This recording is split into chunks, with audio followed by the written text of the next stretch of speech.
जिनके अंग भंग कट गए थे उन सभी लोगों को शुक्राचार्य जी ने जीवन दान दिया मृत संजीवनी विद्या के द्वारा।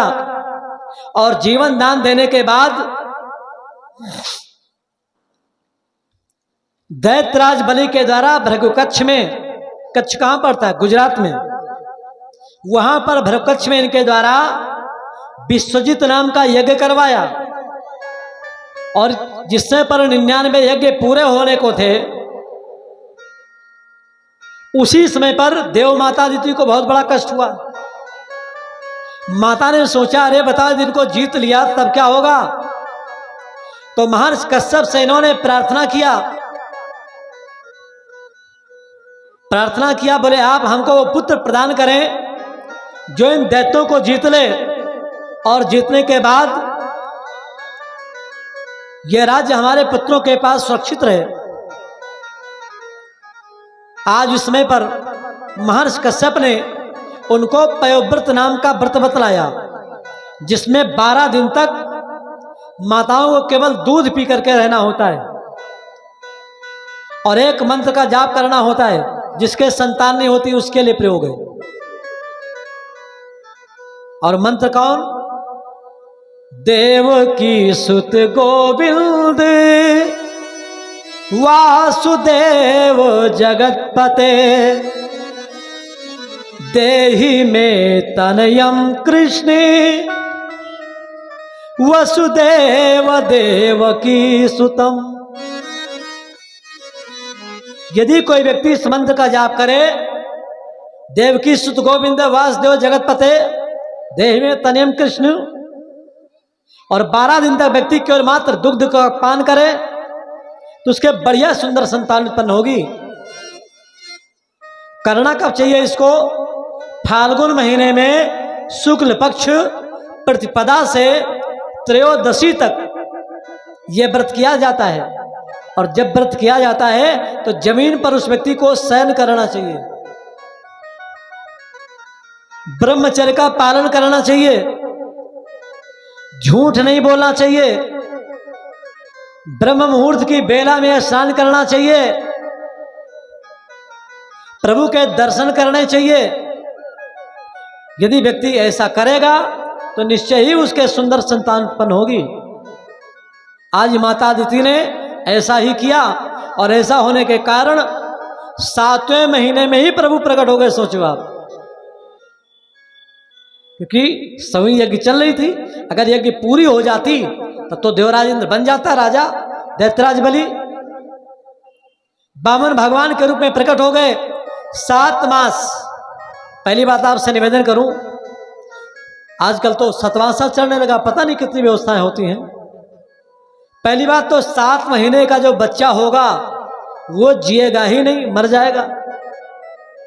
यदि आपने बहुत अच्छे संसाधन प्रयुक्त किए, आईसीयू में रखा आपने, उसको अच्छी सुंदर व्यवस्था किया, ऑक्सीजन दिया, यदि बच्चा बच गया तो बहुत अच्छा निकलता है। दूसरे 8 महीने का जो बच्चा होता है वो जीता ही नहीं, वो मृत्यु को प्राप्त हो जाता है, मर जाता है बच्चा 8 महीने वाला। और जो 9 महीने वाला होता है वो दुनिया में नाम करने वाला होता है। और जो बच्चा 10 महीने में पैदा होता है ना, 10वें महीने में जो बच्चा पैदा होता है, उत्पन्न होता है, वो बहुत मजबूत बच्चा पैदा होता है। लेकिन ये तो 7वें महीने में पैदा हो गए, और जब 7 महीने में पैदा हो गए तो इनकी पूरी की पूरी लंबाई बढ़ नहीं पाई, ये छोटे ही रूप में रह गए। कितने छोटे? 52 अंगुल के। तो महर्षि कश्यप ने इनका नामकरण ही कर दिया वामन।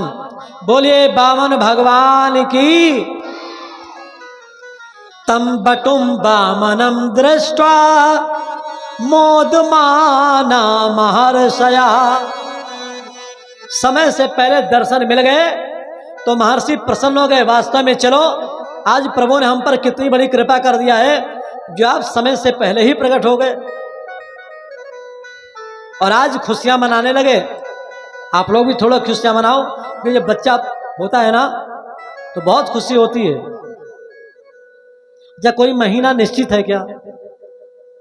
कि भैया जब बच्चा हो तो सावन के महीने में हो तभी हम लोग खुशियाँ मनाएंगे, या भादों कुआर में हो तभी खुशियाँ मनाएंगे, जेठ अषाढ़ में पैदा हो तभी खुशियाँ मनाएंगे ना।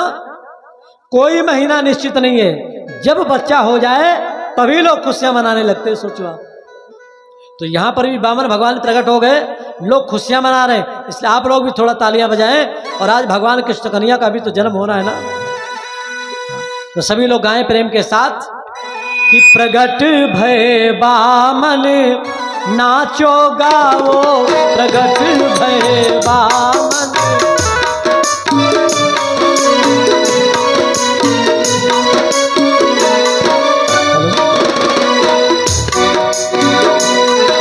प्रगट भय वामन नाचो गाओ, प्रगट भय वामन नाचो गाओ।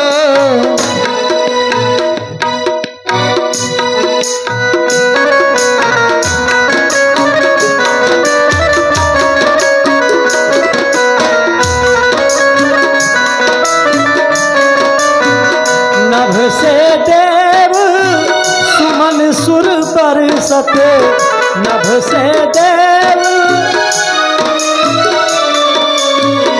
नभ से देव सुमन सुर बरसते, दर्शन करी वो मन में हर्षत।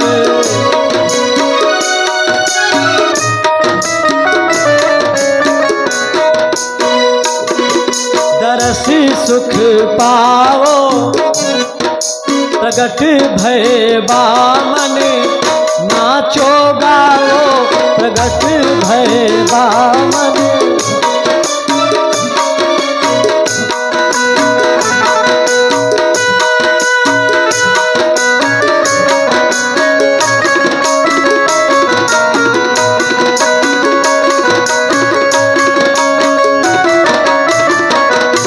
प्रगट भय वामन नाचो गाओ, प्रगट भय। अरे नाचो गाओ खूब खुशियाँ मनाओ, नाचो गाओ तुम खुशियाँ मनाओ, खुशियाँ मनाओ और जिया हर्षाओ, जिया मनाओ तुम हर्षाओ। प्रगट भय वामन नाचो गाओ, प्रगट भय वामन नाचो गाओ।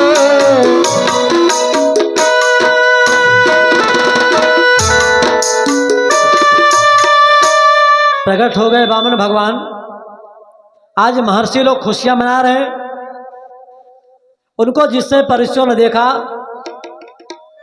थोड़ा सा समय व्यतीत हुआ, वामन नामकरण संस्कार कर दिया गया।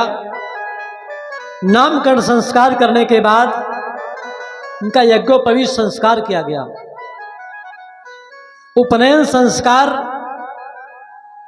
में सप्त ऋषियों ने इनको 7 कुशाएं दिया। प्रजापति ब्रह्मा जी ने इनको कमंडलू दिया। गायत्री माता ने इनको अपना मंत्र दिया। देखो आजकल जिस मंत्र को लोगों ने खेल बना रखा है ना, हमारे यहां पर ऐसा नियम है, गायत्री मंत्र को कभी भी महिलाओं को जाप नहीं करना चाहिए, क्योंकि यज्ञोपवीत धार्य नहीं है। ब्राह्मणों में भी कोई जरूरी नहीं कि महिलाएं, ब्राह्मणों में भी जिसके सिर पर शिखा नहीं है या जो व्यक्ति मदिरा पान करता है, वो ब्राह्मण भी इस गायत्री मंत्र का जाप नहीं कर सकता, और शूद्र भी जाप नहीं कर सकता, न महिलाएं जाप कर सकती। ब्राह्मण भी जिसका यज्ञोपवीत नहीं हुआ है, वो ब्राह्मण भी गायत्री मंत्र का जाप नहीं कर सकता है। आपको याद होगा जिस समय पर आपका यज्ञोपवीत संस्कार हुआ था, उस समय पर लोग घंटा संग घड़ियाल बजाते हैं, और जो आचार्य होता है वो एक वस्त्र लेकर के आपके ऊपर डालता है और तब कान में धीरे से गायत्री मंत्र पढ़ करके सुनाता है, जिससे कि अगल बगल बैठे हुए लोग गायत्री मंत्र न सुन पावे। और वेदों में ऐसा लिखा गया है, यदि कोई व्यक्ति जिसको मान्यता नहीं है, यदि वो गायत्री मंत्र पढ़ता है तो शीशा पिघला करके उसके कानों में डाल देना चाहिए। गायत्री मंत्र की तो बात छोड़ो, आप ओम शब्द का उच्चारण ही नहीं कर सकते आप, यदि आपका यज्ञोपवीत संस्कार नहीं हुआ। लेकिन आजकल तो लोगों ने उसको घंटी की आवाज बना रखा है। किसी के मकान में जाओ, घंटी बजाओ, गायत्री मंत्र गूंज रहा है, खिलवाड़ बना रखा है। विद्यालय में जाओ, सब जाति के सभी लोग खड़े हैं, बच्चे, छोटे छोटे बच्चे जिनका न यज्ञोपवीत से मतलब, न किसी मंत्र से मतलब, वो भी बेचारे लाउड स्पीकर में लगा करके गायत्री मंत्र बोल रहे हैं। यही सारी कमियां हमारे हिंदू धर्म के पतन की। गायनाथ गायत्री सैव गायत्री, चाहे 24 अक्षर वाली गायत्री हो, चाहे 100 अक्षर वाली गायत्री हो, कभी भी उसका उच्चारण नहीं करना चाहिए। आज गायत्री मंत्र दिया गया पावन भगवान को, लेने के बाद उस समय पर ऐसा नियम आज भी है, जिस समय पर जनेऊ हो जाता है तो उस समय पर बच्चे को पढ़ने के लिए भेज दिया जाता है, और उससे एक बात कही जाती है, भैया जाओ और जा करके तुम मांग करके लाओ, क्या भिक्षा। बामन भगवान भी चल पड़े भिक्षा मांगने के लिए। यज्ञोपवीत हो जाने के बाद फिर कभी व्यक्ति, लोग घर में नहीं रुकता है कोई व्यक्ति, तब बालक सीधे सीधे गुरुकुल चला जाता है और गुरुकुल में जाकर के वो विद्याध्ययन करता है। सोचिए आप, आज भी बच्चे प्रायः पढ़ने के लिए जाते हैं गुरुकुल, लेकिन बीच रास्ते में मिल जाते हैं उनके मामा जी, और मामा जी अपने उस भांजे को जंजीर वगैरह, अंगूठी वगैरह पहना करके कहते हैं, भैया कहाँ जाओगे, यहीं रुक जाओ गुरुद्वारा में, तुम्हारा नाम गांधी विद्यालय डिग्री कॉलेज में लिखवा देंगे, यहीं पढ़ लेना। बच्चे को जाने नहीं देते। लेकिन पहले का नियम था, पहले बच्चे गुरुकुल जाते थे,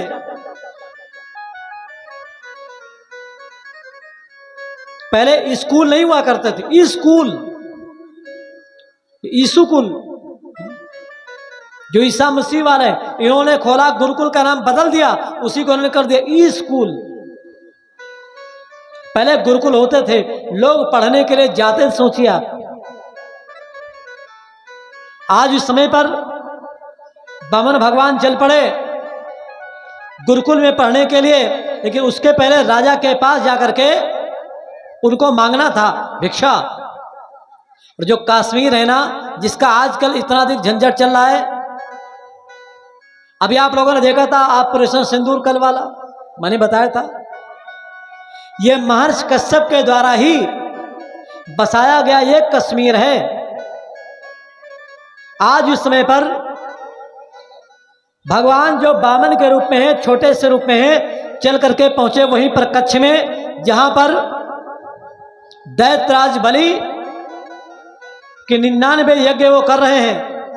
जैसे देखा इतना तेज है चेहरे पर ब्रह्मचारी के, उन्होंने स्वागत किया और बोल पड़े राजन कि स्वागतम ते नमस्तुभ्यं ब्रह्मण किं करवामि ते ब्रह्मर्षीणां तपः साक्षात् मन्ये त्वरेव पुरधरम। आज उस समय पर उन्होंने स्वागत किया, स्वागत करने के बाद ले गए और ले जाने के बाद बढ़िया सुंदर आसन पर बिठा दिया। आसन पर बिठाने के बाद उनके चरणों को प्रक्षालन किया, धोया। चरणों को धोने के बाद चरणोदक पान किया और पूछा, ब्रह्मचारी बताओ मैं आपको क्या दूं? क्योंकि जहां पर 3 कार्य होते हैं वो यज्ञ सफल मानी जाती है। पहला कार्य कौन? जहां पर अग्नि में आहुतियां डाली जाएं। नंबर 2, जहां पर भैया दान दिया जाए। नंबर 3, जहां पर कथा होती हो। और यहां पर तीनों काम हो रहे हैं, लेकिन दान तो अभी तक दिया नहीं गया। बताओ ब्रह्मचारी जी मैं तुम्हें क्या दूं? अभी दैत्यराज बलि देने के लिए तैयार ही हुए थे कि उनके गुरुजी बीच में आ गए। गुरुजी ने कहा भैया क्या करने जा रहे हो? शिष्य महोदय, अरे जिनको तुम दान देने के लिए जा रहे हो ना, पहले तुम इनका परिचय तो जान लो, यह है कौन? ए सब रोचने साक्षात भगवान विष्णु रव्यया कश्यपाद दितेर्जीवो देवानाम कार्य साधका। ये देवताओं के कार्य की साधना करने के लिए साक्षात भगवान विष्णु ही आए हैं बावन बन करके। दैत्यराज बलि ने कहा भगवान विष्णु जो सारे दुनिया को देने वाले, आज बताओ वही स्वयं हमारे दरवाजे पर आकर के याचक बन करके खड़े हैं और आप कह रहे हो कि इनको कुछ देना। इससे बड़ा बड़ा सौभाग्य किसका होगा कि सारी दुनिया को देने वाला दाता आज हमारे दरवाजे पर याचक बन करके खड़ा हुआ है। देने वाला कौन? आप लोगों ने खूब भजन गाया है और खूब सुना है, जरा एक बार फिर से दोहराइए। दाता एक राम। आगे क्या है? हम भूल जाते, बता दिया करो कभी कभी क्या है। हाँ, अपने आप ही आप कह लो भिखारी सारी दुनिया, इसका नाम आप सब भिखारी बैठे हो। अगर हम कहेंगे तो तुम लोग बुरा मान जाओगे, इसलिए अपने आप ही कह लो। मैं तो केवल आधी लाइन मैं बोलता हूं, आधी आप बोलो। मैं कह रहा हूं दाता एक राम, आप कहते हो भिखारी सारी दुनिया। मतलब सबके सब भिखारी हैं, लेकिन आज सारी दुनिया को देने वाला हमारे दरवाजे पर जब स्वयं याचक बन करके खड़ा है, तो भला मैं ऐसे याचक को क्यों न दूं? और मैंने वचन भी तो दे रखा है ना। गुरुजी ने कहा सुनो, 8 जगह पर अगर कोई व्यक्ति झूठ बोले ना तो झूठ झूठ नहीं माना जाता है। कहां पर? निज त्रियते पुनि ब्याह में, धन हित संकट प्राण, गोदुज हिंसा में कहीं, झूठ ना झूठ प्रमाण। 8 जगह पर यदि आप झूठ बोलते हो ना तो झूठ बोलना झूठ नहीं माना जाता है। मैं नहीं कह रहा हूं, आपका विश्राम सागर कह रहा है। पहला स्थान,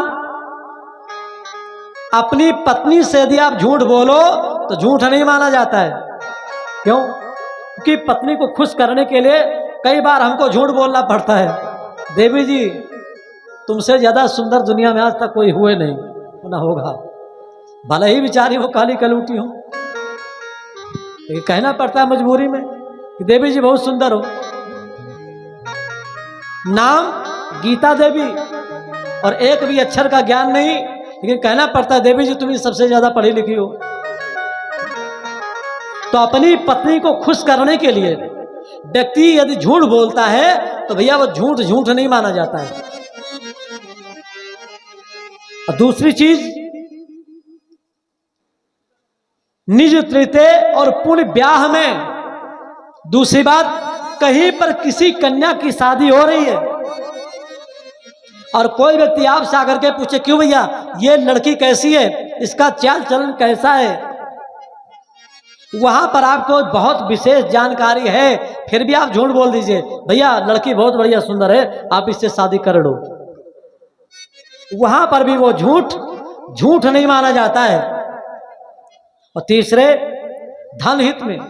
अगर मान लो किसी व्यक्ति की नौकरी लग रही है, उसकी जीविका चलने वाली है, और आपसे कोई व्यक्ति पूछे कि भैया ये दारू वारू तो नहीं पीता, इसको नौकरी मिल जाए तो ठीक है कि नहीं, पीता है तो भी आप एक बार कह दो हाँ कभी कभी पीता हूं, लेकिन मैंने लोगों से सुना है लेकिन देखा कभी नहीं, झूठ बोल दो आप। ये भी आपके द्वारा बोला गया झूठ झूठ नहीं माना जाएगा। और संकट में, जब कभी मान लो आपकी जान जाने वाली हो और आपके ऊपर कोई संकट आ जाए और यदि आप झूठ बोल करके बच सकते हो तो आप वहां पर झूठ बोल दो। आपका झूठ बोलना नहीं माना जाएगा। और गौ प्राण, जहां पर किसी के प्राण बचाने की समय आ जाए, जैसे गौ दक्षिण दिशा की ओर गई है और कोई कसाई आ जाए, पूछे भैया क्यों, इस तरफ कहीं गौ तो नहीं गई है, और तुम कहते हो हम तो सत्यवादी हरिश्चंद्र। यदि आपने उस कसाई से बता दिया हाँ गौ दक्षिण दिशा की ओर गई है, तो वो जाएगा, गौ को मार डालेगा, इसलिए आप वहां पर झूठ बोलो। नहीं नहीं भैया, गई तो मैंने देखी नहीं, लेकिन उसके कुछ चिन्ह अभी अभी मैंने देखा है, ये उत्तर दिशा की ओर चली गई। किसी के प्राण बचाने के लिए जो आप झूठ बोलते हो ना, वो भी भैया झूठ झूठ नहीं माना जाता है। नंबर दुज माने ब्राह्मण हत्या। जहां पर आपके झूठ बोलने से यदि किसी ब्राह्मण के प्राण बच जाएं, तो वहां पर भी आपके लिए झूठ झूठ नहीं बोला जाता है। और हिंसा, कहीं पर किसी व्यक्ति को मारा जा रहा हो और यदि आप बच जाओ, आपकी गवाही से व्यक्ति बच जाए, तो वहां पर भी आपको झूठ बोल देना चाहिए। किसी भी प्रकार का आपको भैया कोई दोष लगने वाला नहीं है। गुरुदेव ने कहा राजन, झूठ बोल दो कि हमने इनको देने के लिए कोई वचन नहीं दिया और आप इनको दान मत दो, नहीं तो फंस जाओगे। बताओ, ऐसे गुरुजी जो झूठ बोलना सिखा रहे हैं, क्यों सिखा रहे हैं? क्योंकि कहीं पर जो हमने इतनी मेहनत के साथ ये साम्राज्य तैयार किया है, मेरा चेला इतना भोला है ना, कहीं दान न कर दे सब कुछ, इसलिए गुरुजी सिखा रहे हैं। लेकिन आपसे बताऊं, 3 बातें एक होती हैं, कभी 2 नहीं होती। नंबर 1, भारतवर्ष के भक्त का भगवान एक। नंबर 2, भारतवर्ष की सती स्त्री का पति एक। नंबर 3, भारतवर्ष के पुरुष की बात एक। ये कभी 2 नहीं होते। जहां पर 2 हो जाए ना, वहीं पर समझ लो मामला गड़बड़। क्योंकि लिखा गया कि मानव की एक बात होती है, ये मानव की एक बात होती है,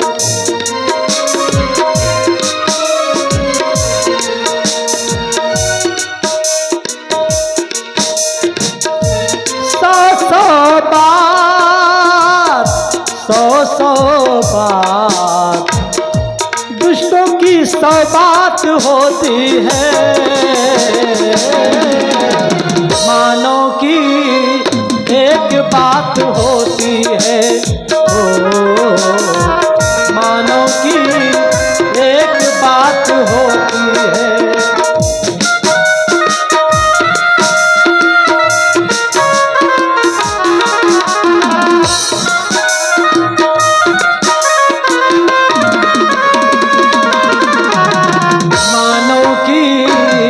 एक बात होती है, एक बात। रामो दुर्ना विभास्ते, राम जी कभी किसी कार्य के करने के लिए 2 बातें नहीं बोलते, और किसी भी लक्ष्य का भेदन करने के लिए केवल एक बार बाण का संघर्ष करते हैं, दोबारा बाण नहीं चढ़ाते। भगवान श्री राम वो है। गुरु जी ने समझाया, बोले बेटा आप दान मत दो, लेकिन दैत्यराज बलि ने कहा गुरुदेव यदि मैं दान नहीं दूंगा तो मैं झूठा बन जाऊंगा, और मैं झूठा बनना नहीं चाहता, इसलिए मैं दान तो अवश्य में दूंगा। आज जैसे ही दान देने का नंबर आया, उस समय पर दैत्यराज बलि ने हाथ में जल लिया। भगवान ने कहा भैया दान देना है तो दो, आप नहीं देना है तो हम कहीं दूसरी जगह पर जाएं।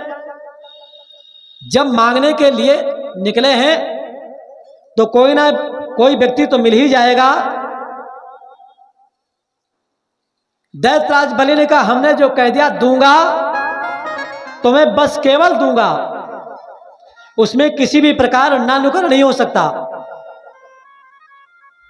भगवान ने कहा कि देना है तो चलो जल्दी से हाथ में जल लो, और जल लेने के बाद संकल्प करो कि बिना संकल्प के लिया नहीं जाता कुछ।